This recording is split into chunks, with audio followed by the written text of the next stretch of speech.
The Jacobite camp was heavy with silence that night. The firelight flickered against canvas tents and the air was damp with the smell of smoke and wet earth. Men moved quietly, sharpening blades, whispering prayers, clutching the last bits of food they had. Everyone could feel it, the rising weight of doubt. They had marched so far, but the victories promised by Prince Charles Stuart had not come. Supplies were thin, soldiers were tired, and hope was bleeding out faster than the wounded on the battlefield. At the center of this unrest stood two figures. Prince Charles Edward Stuart, the young man who called himself rightful heir to the throne, carried himself like destiny was already written in his favor. His clothes, finer than most, were stained from the march but still marked him as a leader. He spoke of God's will, of glory, of a crown waiting just over the horizon. His words were polished, his tone commanding, but for many men in the camp those words now rang hollow. And then there was Dougal MacKenzie. Broad-shouldered, strong, his presence filled the tent without needing a crown or fine cloth. Dougal was not a man of polished speeches. He was a man of action, of loyalty to his clan and to Scotland itself. He had fought, bled, and sacrificed more than most. His men trusted him, not because he was born to rule, but because he never asked them to do what he would not do himself. As the night deepened, whispers turned to mutters, and mutters to questions. Do we keep following Charles? Does he even know the land, the people, the struggle? Dougal had heard these doubts before, but now they were no longer hidden. The men who had once carried the Jacobite banner proudly were beginning to wonder if they had been led into ruin. It was only a matter of time before Dougal confronted the prince. He had tried to hold his tongue out of loyalty to the cause, out of respect for the dream of a free Scotland. But loyalty has limits when men are starving and dying for words that no longer match reality. And so, under the dim light of lanterns, Dougal stepped into the prince's tent. His eyes were hard, his jaw set, and his voice steady.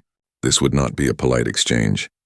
It would be the moment where unspoken tensions finally broke into open challenge. The stage was set. A prince who believed in destiny, and a clansman who believed in duty. Their confrontation would not only decide the fate of their bond, but cast a shadow over the future of the Jacobite cause itself. The air inside the prince's tent felt tighter than the canvas walls that held it up. A single candle burned between them, throwing sharp shadows across Prince Charles's face. He looked every bit the royal he believed himself to be, chin lifted, eyes gleaming with the fire of a dream he would not surrender. But that same flame, to Dougal, looked more like madness. Dougal did not bow. He did not even greet the prince with the courtesy others used to mask their doubts. His voice cut through the stillness like a blade. Men are starving, Charles. They march day after day with nothing in their bellies but hope, and hope does not fill a man's stomach.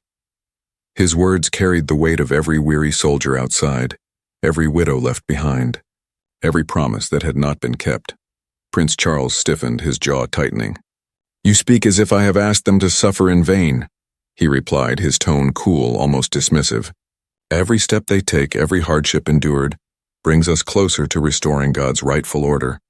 Do you not see it, Dougal? Scotland will rise because of their sacrifice. But Dougal's patience had snapped long before that night. His hand slammed against the table, rattling the candle. Sacrifice? He spat. These men bleed for Scotland, not for your crown.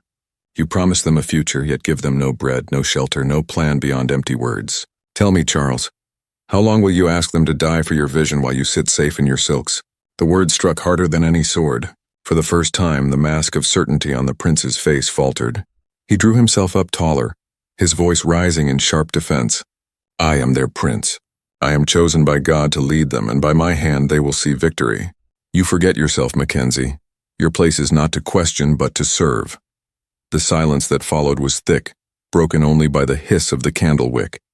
Dougal's eyes burned with a different fire, one born not of divine right, but of love for the land and its people. His voice dropped low and steady, each word heavy with truth. I serve Scotland, Charles, and I'll not watch her sons be thrown away for your pride. For a heartbeat, neither moved. The candlelight quivered and the tent seemed to shrink, as if the weight of two clashing worlds was pressing inward. It was no longer a conversation, it was a collision. A prince defending destiny and a clansman defending survival. Both men stood firm and the ground between them trembled. The silence did not last. It never could. Dougal leaned forward, his shadow spilling across the prince's face like a storm cloud. His voice dropped into a growl, not shouted but heavy, each word hammered into the air. You call yourself chosen by God. But I tell you this, God does not march these roads. Men do. Men with blistered feet, hollow stomachs, and sons who'll never see their fathers return. And they follow you blindly because they still believe. But his finger jabbed the air between them. I see where this path leads. Charles's breath caught sharp, more insulted than shaken. He shoved back from the table, the candle quivering as if recoiling from his movement. Enough!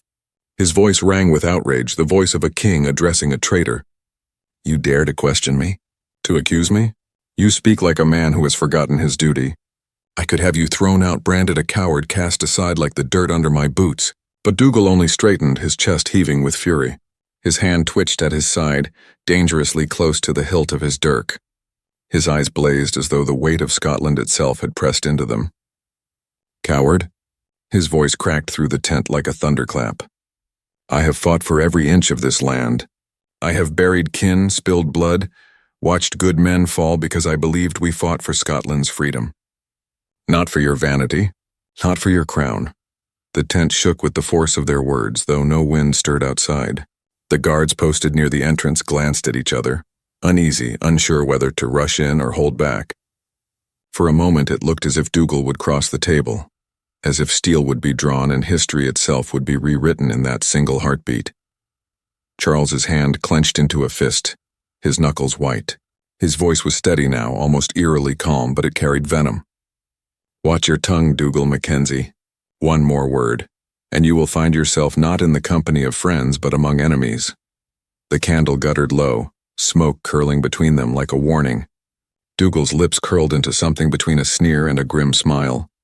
He had not struck, but the tension was a blade hovering in the air, sharp enough to cut without ever being drawn. At that moment it was no longer about crown or country.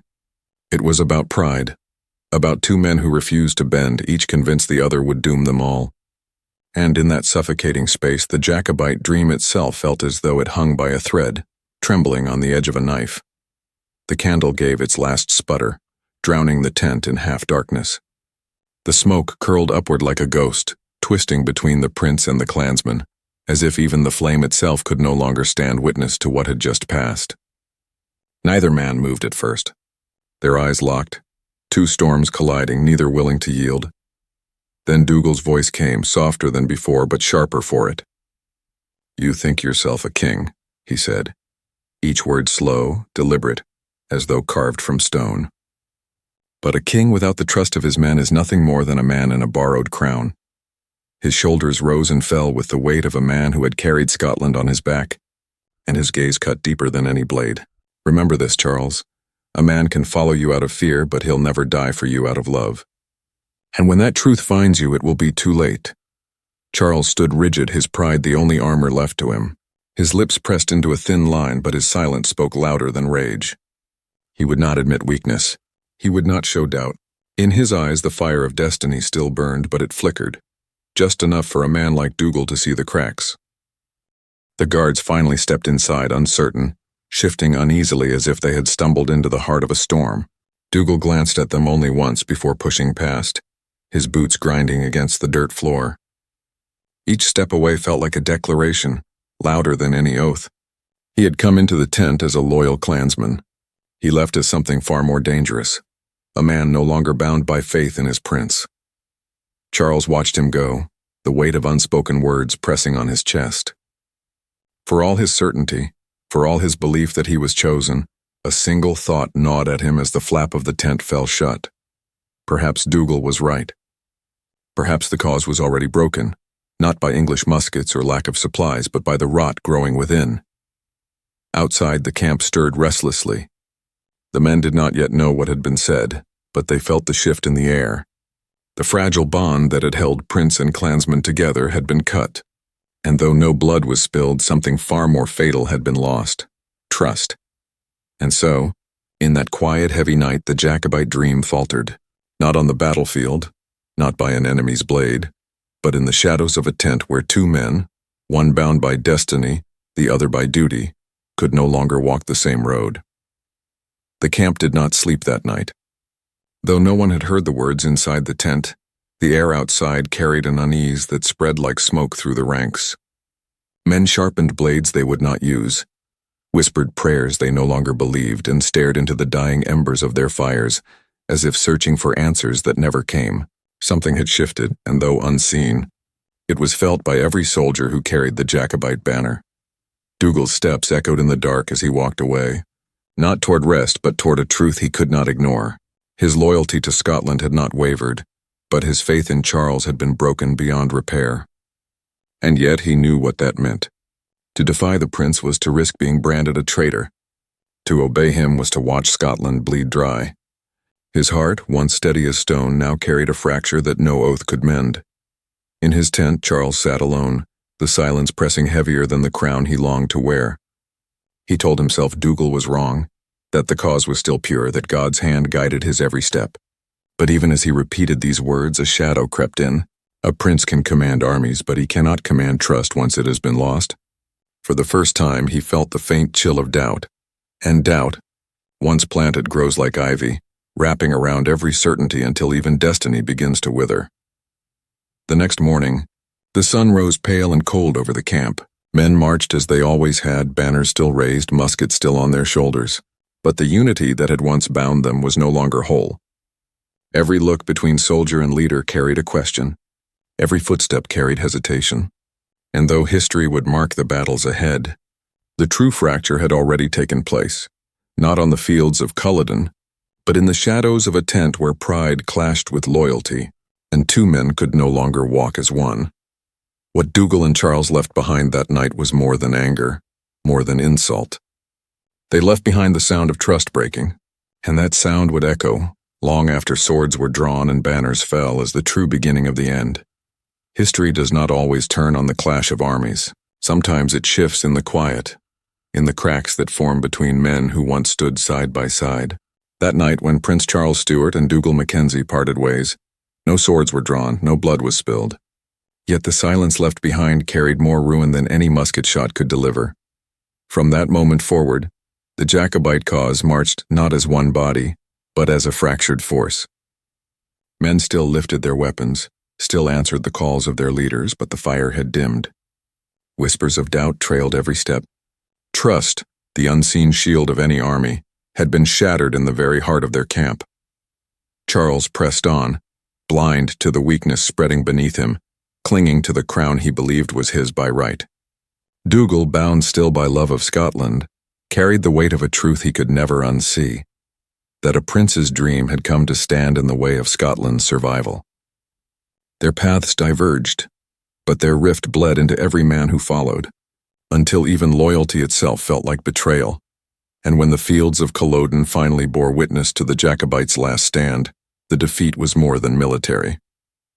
It was the echo of that night, the echo of pride colliding with duty, the echo of trust broken beyond repair. For in the end, the fall of a rebellion is rarely written by the hands of its enemies. More often it begins in the shadows, whispered in the spaces between allies who could not remain united. And so it was with Charles and Dougal, a prince and a clansman whose clash foretold not just the end of their bond, but the end of a dream that might have changed the world. The story of Prince Charles Stuart and Dougal MacKenzie is more than a quarrel between two men. It is the story of how vision and pride can collide with loyalty and truth. Charles believed himself unshakable, chosen, untouchable. Dougal believed in Scotland, in its people, in the hard soil and the blood already spilled. When these two convictions met, they did not blend, where they broke, and history carried the break forward. The rebellion marched on, banners still raised, songs still sung, but the bond that had once held the Jacobites together had already splintered. In the end, Culloden was not only a battlefield, it was the shadow of a tent where unity died before the first cannon fired. For the viewer, the lesson lingers.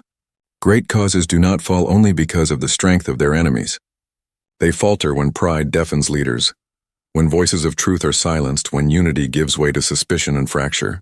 That night between Charles and Dougal was not simply a confrontation. It was the quiet beginning of an ending, one that would echo through the highlands, through history, and through the hearts of all who dreamed of freedom. And so, The last word belongs not to kings or crowns, but to the silence left behind. A silence that asks, what is loyalty worth when trust itself has already been broken?